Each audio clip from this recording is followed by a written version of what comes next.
दोस्तों हम बचपन से ही नटराज और अप्सरा की पेंसिल का यूज करते हुए बड़े हुए हैं। जिसके पास अप्सरा की पेंसिल होती थी वो अपने आप को दूसरों से सुपीरियर मानता था, जिसके पास नटराज की पेंसिल हुआ करती थी। लेकिन कमाल की बात तो यह है दोस्तों कि ये दोनों टाइप की पेंसिल एक ही कंपनी के प्रोडक्ट हैं, जो कि है हिंदुस्तान पेंसिल। दोस्तों इस कंपनी की यादें हमारे लिए बहुत अच्छी है, क्योंकि हमारे आजादी से जुड़ी हुई है। आज के डेट में हिंदुस्तान पेंसिल इंडिया में करीब 85 लाख पेंसिल रोजाना मैन्युफैक्चर किया करती है। वही 10 लाख से ज्यादा पेन ये रोजाना बनाया करते हैं। तो दोस्तों यह बात उस समय की है जब हम अंग्रेजों के गुलाम हुआ करते थे। उस समय सुई से लेकर रेलगाड़ी के पहियों तक हर चीज विदेशों से आया करती थी। और दोस्तों इन्हीं में एक प्रोडक्ट पेंसिल भी हुआ करती थी। और दोस्तों पेंसिल की बहुत ज्यादा नीड हुआ करती थी भारत के अंदर। तो जर्मनी और जापान जैसी जगह से पेंसिल बनकर भारत आया करती थी। 1939 और 1940 के आसपास करीब 6.5 लाख रुपए की पेंसिल भारत में इम्पोर्ट हुआ करती थी। और वही दोस्तों अचानक से आता है दूसरा विश्व युद्ध, और दोस्तों इसी वजह से बाहर से पेंसिल की सप्लाई आनी बंद हो जाती है। तो दोस्तों भारत के जो कारोबारी थे उन्होंने सोचा कि हम भी कुछ पेंसिल की मैन्युफैक्चरिंग करनी शुरू करते हैं। और दोस्तों इसी के तहत छोटे छोटे भारत में प्लांट लगाए गए पेंसिल के। कोलकाता और चेन्नई जैसे जगहों पर पेंसिल मैन्युफैक्चरिंग के छोटे छोटे प्लांट लगाए गए। सेकेंड वर्ल्ड वॉर खत्म होने के बाद पेंसिल का आयात जर्मनी और जापान जैसे देशों से होना शुरू हो जाता है। और अब जो भारत के छोटे मोटे कारोबारी थे उनका कंपटीशन डायरेक्ट विदेशी कंपनियों से होने लगा था। भारत में जो पेंसिल बना करती थी वो बहुत जल्द टूट जाती थी, और वही विदेशों से आई हुई कंपनी बहुत दिन तक चलती थी। या यूँ कहें तो उनकी पेंसिल ज्यादा ड्यूरेबल होती थी हमारे कंपेरिजन में। अब जो भारतीय कारोबारी थे उनका धंधा बिल्कुल चौपट हो चुका था इन विदेशी कंपनियों के कारण। और दोस्तों भारतीय व्यापारियों ने अंग्रेजी हुकूमत से गुहार लगाई कि वह विदेशी पेंसिल की आवागमन को भारत में बंद करे, ताकि भारतीय व्यापारियों का धंधा फिर से अच्छा हो सके भारत के मार्केट में। लेकिन अंग्रेजी हुकूमत इसके लिए तैयार नहीं हुई। और दोस्तों उसके कुछ वक्त बाद भारत को आज़ादी मिल जाती है। और उसके बाद जब भारतीय गवर्नमेंट बनती है तो दोस्तों उन्होंने कई सारे आयातों पर प्रतिबंध लगा दिया, ताकि पेंसिल और पेन भारत अपनी खुद की बना सके और भारत के कारोबारियों को आगे बढ़ने का मौका मिल सके। और इसी समय दोस्तों 3 दोस्त सांगवीर, रामनाथ मेहरा और मनसुख यह तीनों विदेश जाते हैं और जर्मनी से पेंसिल सीखने की तकनीक सीख कर आते हैं। और भारत वापस आने के बाद इन्होंने पेंसिल की मैन्युफैक्चरिंग की शुरुआत कर दी और अपने कंपनी का नाम रखा हिंदुस्तान पेंसिल। अब दोस्तों ये पेंसिल बनाने की तकनीक विदेशों से सीख के आए थे, तो इनकी पेंसिल ज्यादा टिकाऊ और ड्यूरेबल थी, और विदेशों के मुकाबले बहुत ज्यादा इनकी पेंसिल सस्ती हुआ करती थी। बाद में इस कारोबार को उन्होंने और भी ज्यादा आगे बढ़ाया। हिंदुस्तान पेंसिल की शुरुआत 1958 में हुई थी, और उनका सबसे पहला प्रोडक्ट था नटराज की पेंसिल, जो कि लाल कलर की है। और दोस्तों आज के वक्त में भी नटराज की पेंसिल वही लाल कलर की मिलती है। और कंपनी ने बहुत ही जल्द मार्केट में अपनी पकड़ बना ली थी, क्योंकि एक तो यह सस्ती हुआ करती थी और दूसरी ओर ये देसी प्रोडक्ट हुआ करती थी भारत की, जो कि लोगों को काफी पसंद आ रही थी। और दोस्तों काफी दिनों तक यह मार्केट में चलता रहा। अचानक से कंपनी ने यह ऑब्जर्व किया कि भारत में 2 तरीके के लोग हैं, एक नॉर्मल मिडिल क्लास फैमिली और एक प्रीमियम फैमिली, जो कि महंगी पेंसिल अफोर्ड कर सकती हैं। तो कंपनी ने एक और अपना ब्रांड लॉन्च किया, जो कि है अप्सरा। तो दोस्तों अप्सरा पेंसिल को शुरुआत के दिनों में सिर्फ ड्राइंग के लिए यूज किया जाता था, और कुछ उसी तरीके से इस पेंसिल को बनाया भी करते थे। धीरे धीरे इन्होंने देखा कि दोस्तों इनका दोनों तरफ का मार्केट तैयार हो रहा है, एक तरफ मिडिल क्लास फैमिली वाला, एक तरफ प्रीमियम फैमिली वाला, जो कि महंगे पेंसिल अफोर्ड कर सकते हैं। तो इन्होंने अप्सरा पेंसिल को प्रीमियम बना दिया। इस तरफ अगर हम नटराज और अप्सरा की रेंज की बात करें तो इसमें पेंसिल, रबड़, इरेजर, कटर, स्केल जैसी चीज शामिल थी, और साथ साथ gel pen, crayons, colours etcetera etcetera भी शामिल थे।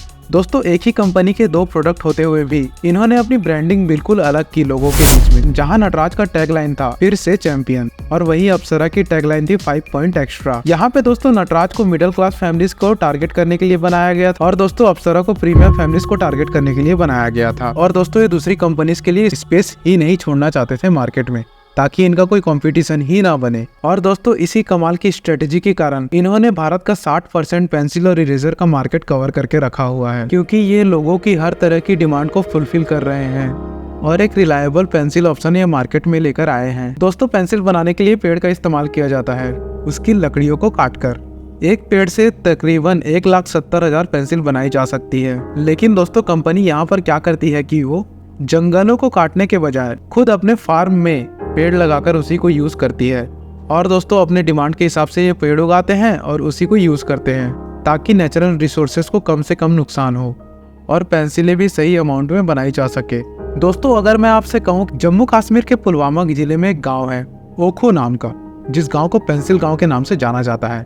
वहाँ पर करीब दोस्तों 250 छोटे छोटे घर हैं जहाँ पर 3 फैक्ट्रियाँ हैं जहाँ पर लकड़ी की स्लेट बनाई जाती है और इन्हीं स्लेट्स को काटकर छोटी छोटी पेंसिल बनाई जाती है और हिंदुस्तान पेंसिल के सबसे ज्यादा कच्चे माल को यहीं से मंगाया जाता है। दोस्तों आज के डेट में हिंदुस्तान पेंसिल के सबसे बड़े कॉम्पिटिटर है कैमलिन और डोम्स, जिनका पेंसिल आपने कभी ना कभी जरूर यूज किया होगा। वहीं हम दुनिया के सबसे बड़े प्लेयर्स की बात करें तो चीन, जर्मनी और ब्राजील जैसे देश आया करती हैं, जहाँ पर पेंसिल बड़े स्केल में डेवलप किया जाता है या यूं कहे तो मैन्युफैक्चर किया जाता है। और दोस्तों वहाँ की गवर्नमेंट भी उन्हें बहुत ज्यादा सपोर्ट करती है इस काम के लिए। लेकिन दोस्तों हिंदुस्तान पेंसिल के पास वह कला है जो कि इन्होंने ना गवर्नमेंट का सहयोग लिया ना किसी और का।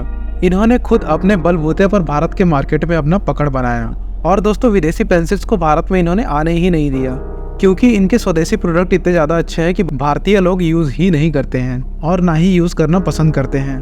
और दोस्तों अकेले इन्होंने 60% का भारतीय मार्केट कवर करके रखा है।